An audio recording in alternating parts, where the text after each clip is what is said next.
주님의 평화를 빕니다. 주님의 평화를 성령 강림주일이 지난주에 지났고, 예수님께서 살아 계실 때 제자들에게 약속하셨던 것처럼 성령이 제자들에게 오셨고, 그리고 제자들을 비롯해서 여러 사람들이 그 성령을 만났습니다. 이 만나다는 개념은 이게 우리 뭐 사람들하고 사람들 사이든지 뭐 움직이는 동물하고라도 생명체끼리 만나는 그런 모습을 표현한 것이죠. 만난다.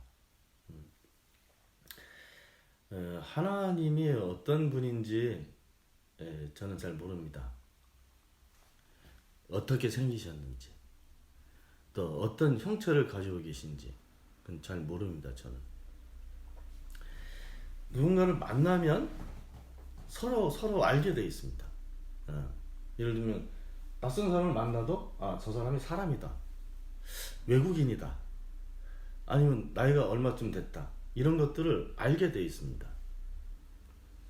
눈에 사라져도 그 만났던 사람에 대한 기억은 내 머릿속에 남아 있습니다. 그 경험은 지금 보이지 않아도 한번 봤던 그 모습으로 여러 가지 모습을 이렇게 유추해낼 수 있죠.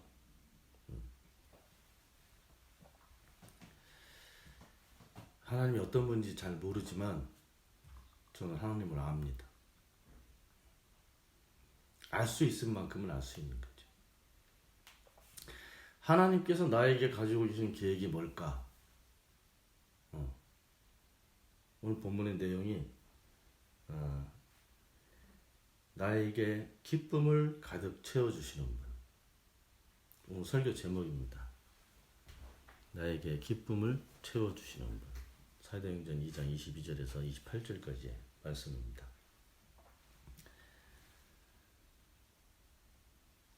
제자들하고 많은 사람들이 자신들을 찾아오신 성령을 각 사람들이 만났고, 그리고 이 오늘 본문의 내용은 베드로가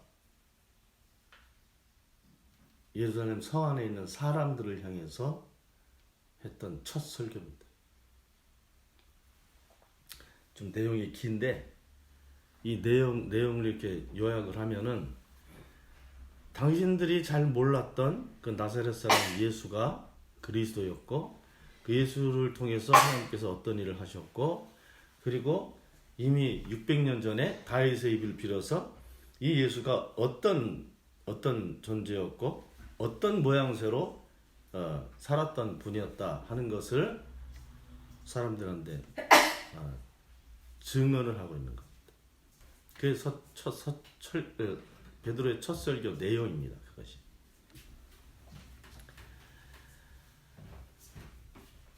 저는 예수님을 본 적이 없습니다. 그리고 교리적으로 얘기하는 예수님이 하나님의 아들이다, 그리스도다, 이런 것도 교리적으로 믿을 수 있습니다. 내가 보지 못했다 그래도 성서의 증언을 빌어보면 그런 분이 계셨습니다. 그 일을 통해서 또 하나님께서 나사렛 예수를 통해서 대단히 중요하고 또 정말 기이하고 사람들은 할 수 없는 여러 가지 일들을, 오직 능력 있는 하나님만 할 수 있는 여러 가지 일들을 사람들 눈앞에서 드러내 보이셨습니다. 저는 다 믿습니다. 왜냐하면 능력은 우리 창세기를 보게 되면 창세기 1장 1절이 태초에 말씀이 계셨다. 그 말씀이 뭡니까? 하나님이에요. 그 말씀이 능력입니다. 요한복음 1장을 봐도 똑같이 시작됩니다. 태초에 말씀이 계셨다. 그 말씀이 하나님이셨다. 그 말씀이 우리 육신이 되셨다. 이런 표현이에요. 이게 말이 안 돼. 그죠? 왜 말이 안 됩니까?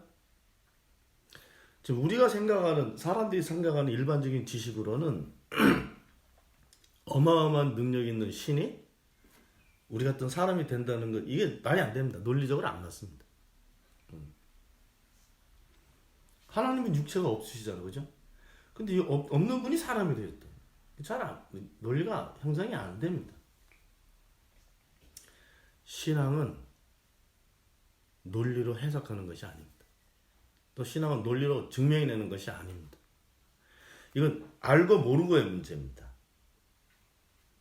맞다 틀리다가 아니라 알고 모르고의 문제입니다. 정확하게 다른 거예요. 사람들은 맞는 것에 더 초점을 둬서 성서를 읽고 또 신앙생활을 하기 때문에 엇박자가 나 있습니다. 신앙 아닌 것을 신앙으로 알고 있고 신앙인 것을 정말 모르고 있고 이 기괴한 삶을 살게 된 겁니다. 여러분 머릿속에 정리하기 바랍니다. 신앙은 맞고 안 맞고가 아니고 알고 모르고의 문제입니다. 오늘 이 설교하는 베드로는요, 하루 전만 해도 이 군중들, 이 유대인들이 무서워서 방에 숨어 있었던 사람입니다. 베드로는요, 자기를 찾아오신 성령을 만나기 전, 바로 하루 전까지만 해도 모르고 있었던 사람입니다. 무엇을 모르고 있어? 알아야 될 것을 모르고 있었던 사람입니다. 다른 것을 추구하고 다른 것을 원하며 살았던 사람입니다. 그걸 우리가 성서적으로 증명해낼 수 있는데 예수님께서 부활하시고 한 40일 동안 여러 사람들을 만나셨다 이렇게 기록되어 있잖아요. 그리고 나서 하늘에 오르사 하나님 오른편에 앉아서 이제 이 거룩한 나라를 통치하시는 거죠. 자신들을 떠나서 하늘로 올라가는 그 순간에 제자들이 질문을 합니다. 뭐라고 질문합니까? 선생님, 지금이 그때입니까? 때에 대한 질문을 합니다. 그 때가 뭐예요? 이제 정말 우리 선생님이 이 이스라엘의 왕이 되실 거야. 아니면 뭔가 정말 우리들이 바랬던 것을 이분이 그 큰 능력으로 이루실 때가 됐다.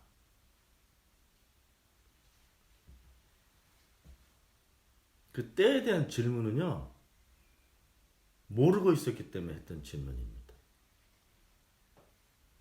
정말 제자들이 알아야 될 걸 알고 있었다 그러면 그 때에 대한 질문을 안 했을 겁니다. 예수님 대답은 그 때를 설명하는 대답이 아니었습니다. 너희들 왜 때에 대해서 관심을 갖고 있냐? 때는 하나님께서 하시는 거야. 그러니까 너희들이 이제 성령이 내리시고 권능을 받게 되면 그 말씀을 하신 겁니다. 됐어요. 그죠? 성령이 내리셔서 능력을 받게 되니까 전에 몰랐던 것을 알게 된 거예요.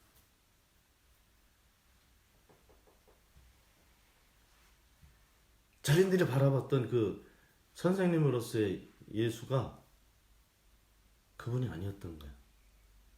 다른 분이었던 거예요. 배워서 한 게 아닙니다. 배워서 이걸 안다고 그러면 다 공부하면 되지. 베드로가 사는 설교의 내용요, 능력을 알아본 사람들이 할 수 있는 얘기예요. 그렇지 않으면 여전히 다른 얘기를 해야 됐을 겁니다.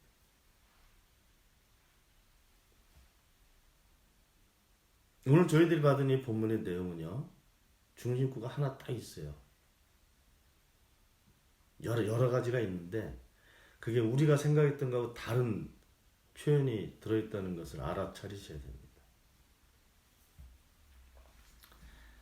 첫 번째, 예수 그리스도의 정체성. 예수님의 아이덴티티. 그게 뭐 같습니까? 여러분들 이렇게 생각할 거예요. 아, 그분은 하나님의 아들이고 능력 있는 분이고 우리가 구원자고 이런 걸 먼저 생각할 겁니다. 이게 교리적으로 학습이 되어 있기 때문에 그런 것을 생각해서 그리스도는 이런 분이야 이렇게 잠정적으로 결론을 내릴 겁니다. 그렇게 여러분들이 많이 훈련이 돼 있을 겁니다. 그건 예수님을 잘 모르는 사람들이 알고 있는 예수님이고 정말 예수님의 아이덴티티는요. 보세요.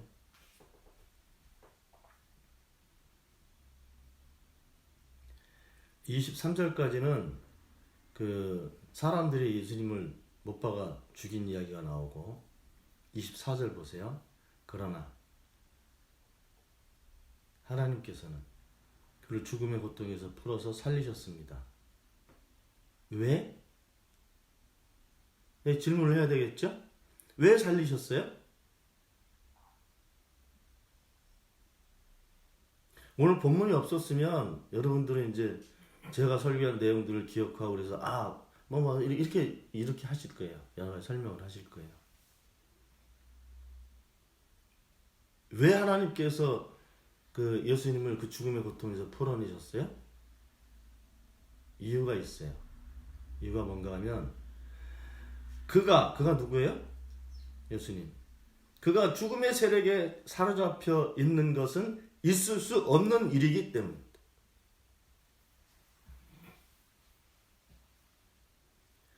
죽음이라는 것하고 관계가 없기 때문에. 마귀는 예수님을 죽이면 자기들이 이 거룩한 도성을 자기들이 차지할 거라고 생각하고 있었어요.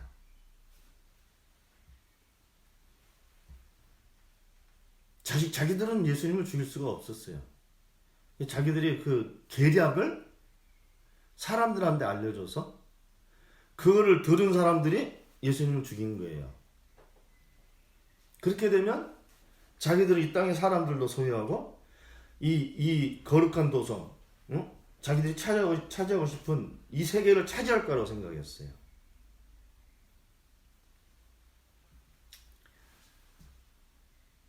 계획에 차질이 생겼어요. 계획에 차질이 생겨서 그 계획이 이루어지질 않았어요. 근데 이게 얼마나 당연한 결과물인지 여러분들 모르시죠? 마귀는요, 자기들이 가지고 있는 최고의 무기가 죽음이에요. 아니, 그것밖에 몰라요. 죽었다가 살아나든지 죽지 않는다는 것을 모르고 있어요.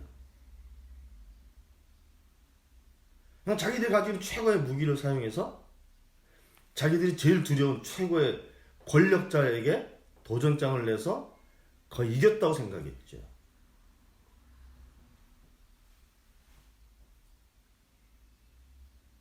하나님 나라에서는요, 그 죽음의 계획이 없어요. 없다고요. 거기는 예수님이 그 계획하고 상관이 없는 분이에요. 있을 수 없는 일이야. 그 계획 속에 있는 것 자체가 있을 수 없는 일이에요.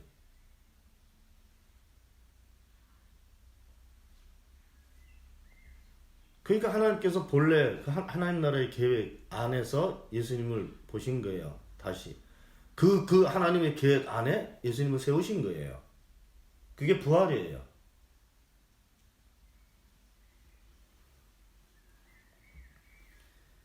이게 예수님의 아이덴티티입니다. 우리는 누구예요? 여러 가지 표현할 수 있어요. 우리는 예수님의 제자. 우리는 예수님을 믿는 사람. 예수님을 통해서 보여주신 그 능력 있는 하나님을 믿는 사람. 여러 가지 표현할 수 있잖아요. 그럼 내 아이덴티티는 뭐예요?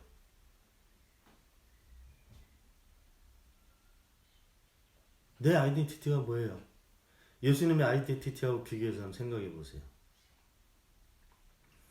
예수님의 제자 된다는 표현은요, 예수님에게서 뭔가 배운다는 표현이 아니에요. 여러분들 전에 우리 루터 성지순례 갔을 때 위텐베르 성당에서 거기 그 수도원 그 예배당에서 본 거 하나 있죠? 뭐 봤어요? 앵무새. 앵무새 특징이 뭐예요? 안녕하세요. 안녕하세요. 따라하는 거야 똑같이. 영석아, 영석아, 똑같이. 이게 앵무새예요. 예수님의 제자 된다는 표현은요, 예수님하고 똑같아지는 거예요. 예수님이 A잖아요? 근데 내가 B면서 제자로 할 수 없는 거예요. 예수님이 A면 나도 A인 거예요. 예수님의 정체성이 죽음의 세력에 갇히는 것은 있을 수 없는 일이에요. 그분은. 나는 뭐예요? 나도 죽음의 세력에 갇힌다는 것은, 내가 죽음의 세력에 갇힌다는 것은 있을 수 없는 일인 거예요.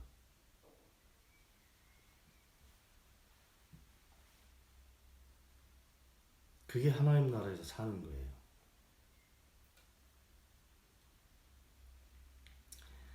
놀라운 사실은요, 이 표현하고 600년 전에 다윗이 했던 표현하고 같은 표현인 거예요. 600년, 예수님 오시기 600년 전에 다윗의 입을 빌어서 그 후에 예수님의 정체성에 대해서 얘기하는데 다윗이 이미 얘기해요. 예수님 오시기 전에. 보세요. 25절. 다윗이 그를 가리켜서 말하기를. 그가 누굽니까? 예수님. 나는 늘 내 앞에 계신 주님을 보았다. 나를 흔들리지 않게 하시려고 주님께서 내 오른쪽에 계시기 때문이다. 그리고 난 다음에 그러므로 내 마음 기쁘고 내 혀는 즐거워하였다. 내 마음이 기쁘고 내 혀가 즐거운 이유가 뭐였어요? 이게 예수님의 두 번째 정체성이에요. 뭔가 하면 예수님 A라는 모습을 그대로 유지하고 살게 하시려고 누가 옆에 계셔요? 여기서 내 오른쪽이라고 하는 것은 나에게서 가장 가까운 쪽이에요. 거기에 누가 계셔요? 하나님이 계신 거예요. 내 오른쪽에 서 계신 이유가 뭐예요? 흔들리지 않게 하시려고. 그러니까 뭔가에 의해서 흔들린다는 것은 예수님의 정체성하고 맞지 않아요. 안 흔들려요. 왜냐하면 흔들리지 않게 하시려고 내 가장 가까운 곳에 그 엄청난 능력이 있는 그분이 서 계시기 때문에. 내가 노력하거나 내가 내 의지로 흔들리지 않는 것이 아니에요. 그 큰 능력이 나의 가까운 곳에 있기 때문에 안 흔들리는 거예요.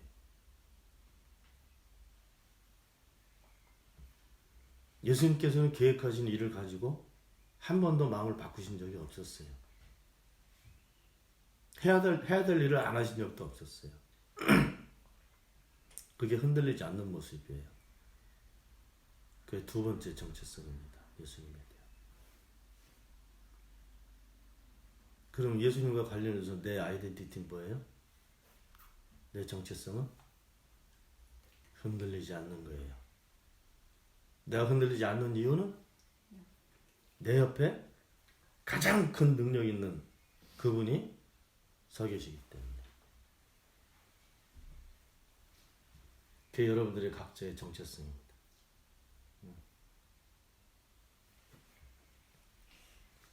그리고 이것을 하나님께서 알게 하시는 거예요. 왜? 왜 이런 것을 알게 하실까?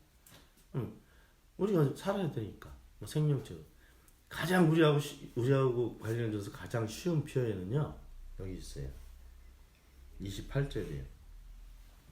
주께서 나에게 생명의 길을 알려주셨으니. 이런 모든 과정들이 내가 이 죽음에 사로잡혀 있다는 것은 있을 수 없는 그런 존재이고, 그리고 내가 흔들리지 않는 존재이고, 그렇기 때문에 26절 보면 나는 기쁘고 내 혀가 즐거워. 그래서 내 육체도 소망 속에 살 것이다. 내 육체도. 영적인 문제만이 아니라 내 육체도 즐거워하고 기뻐하고 당당하게 이렇게 살게 되는데 결국은 알게 된 건 뭔가 하면 내 영혼이 지옥에 던져지지 않고 죽지 않는다는 얘기를 하는 거예요. 그죠? 이미 예수님 오시기 600년 전에 다윗이 그분에 대해서 알고 있었던 거예요. 그분은 죽지 않는 분. 그분은 생명을 육체도 소망 가운데 살고 있는 분이 흔들리지 않고 이런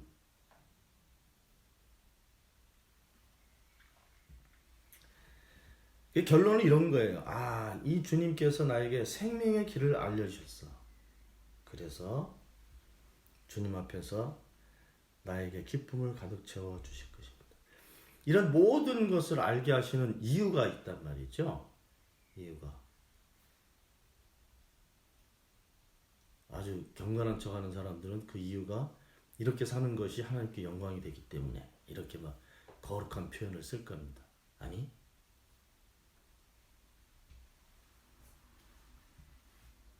내가 죽음의 세력에 사로잡혀서는 안 되는 존재로 흔들리지 않고 기쁨과 소망 가운데 살게 하신 것은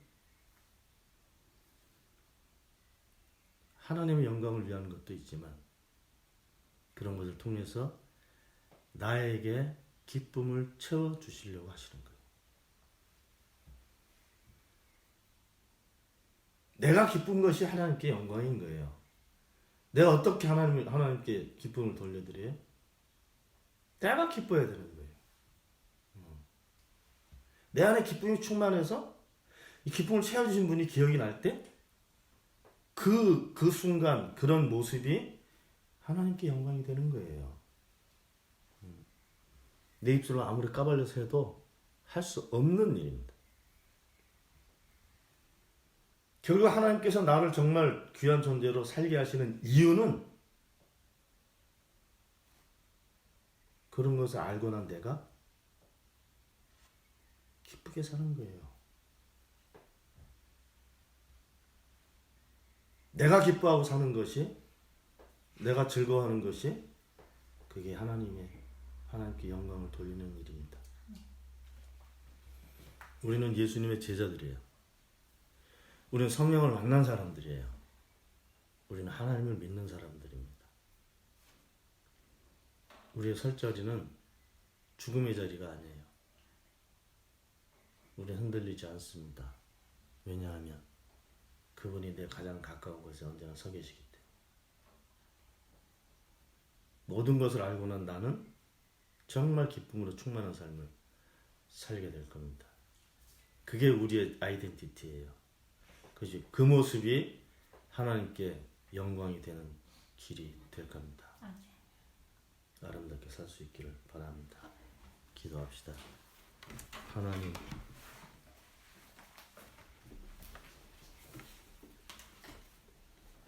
세상을 두려워하고 세상에서 만족하지 못하고 살았던 저희들인데 이제는 성령의 능력 안에서 하나님께서 살아가시는 모든 복된 것들로 인해서 내 마음이 언제나 기쁘고 내 혀가 언제나 즐거움으로 주님을 찬양하며 살 수 있도록 인도해 주시기를 바랍니다. 하나님께서 거룩한 생명의 모습과 길을 저희들에게 알려주셨는데 주님 앞에 서 있는 우리 각 사람들이 언제나 기쁨으로 충만한 삶을 살아서 하나님께 영광이 되기를 간절히 바랍니다. 살아있는 존재답게 당당하게 살아갈 수 있도록 도와주시기 바랍니다. 아멘. 우리 주 예수 그리스도의 이름으로 기도하옵나이다. 아멘. 아멘.